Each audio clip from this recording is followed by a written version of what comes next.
বছর ঘুরে দরজায় কড়া নাড়ছে ঈদুল আজহা, যা বাংলাদেশে কোরবানির ঈদ নামেই বেশি উচ্চারিত। কোরবানির ঈদ ঘিরে গবাদি পশুর হাটে চলছে কেনা বেচার ধুম। গরু, ছাগল, মহিষ নিয়ে দেশব্যাপী চলছে উন্মাদনা। উৎসব মুখর পরিবেশে সারা দেশব্যাপী চলছে কোরবানির ঈদের প্রস্তুতি। প্রতি বছরের মতো এবারও নানা আকর্ষণীয় বড় আকৃতির গরু উঠেছে রাজধানী সহ দেশের বৃহৎ ও প্রধান হাটগুলোতে। তবে বিগত বছরগুলোর চেয়ে এবারের হাটে বড় গরুর চাহিদা তুলনামূলকভাবে কম। ঠিক এরকম আবহে আজ সকালে রাজধানীর গাবতলীর হাট পরিদর্শনে আসেন অন্তর্বর্তীকালীন সরকারের স্বরাষ্ট্র উপদেষ্টা জাহাঙ্গীর আলম চৌধুরী। হাটের সার্বিক ব্যবস্থাপনা ও নিরাপত্তা পরিস্থিতি পরিদর্শনের পাশাপাশি হাটের বিভিন্ন গবাদি পশু ঘুরে ঘুরে দেখেন উপদেষ্টা।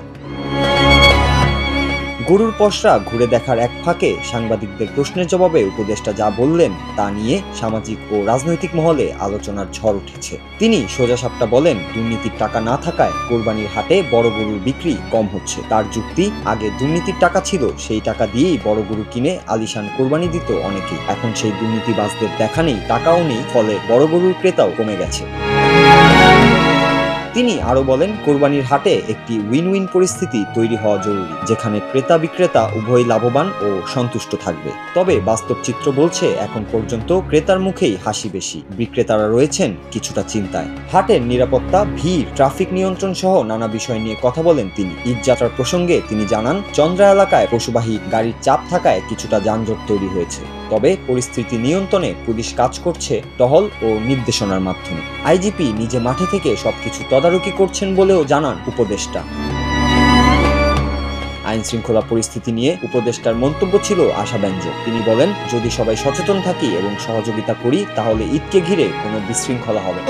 আমি বলবো যে আমাদের পর্যাপ্ত গরু আছে, যারা গরু কিনবে তাদের কোনো অসুবিধা হবে না। আইন শৃঙ্খলা পরিস্থিতি আমি বলবো মাশাআল্লাহ খুব ভালো আছে। এটা যেন কন্টিনিউ করে, এই জন্য আপনাদের সবাই সহযোগিতা করবেন। সরকার পরিস্থিতি নিয়ন্ত্রণ রাখতে সব ধরনের প্রস্তুতি সম্পন্ন করেছে। কোরবানির আনন্দের পাশাপাশি গরুর হাটের এই রাজনৈতিক বার্তাও স্পষ্ট, দুর্নীতি কমলে বড় গরুর কেনাবেচাও প্রভাবিত হয়। Nur Raju, Bangla TV, news desk.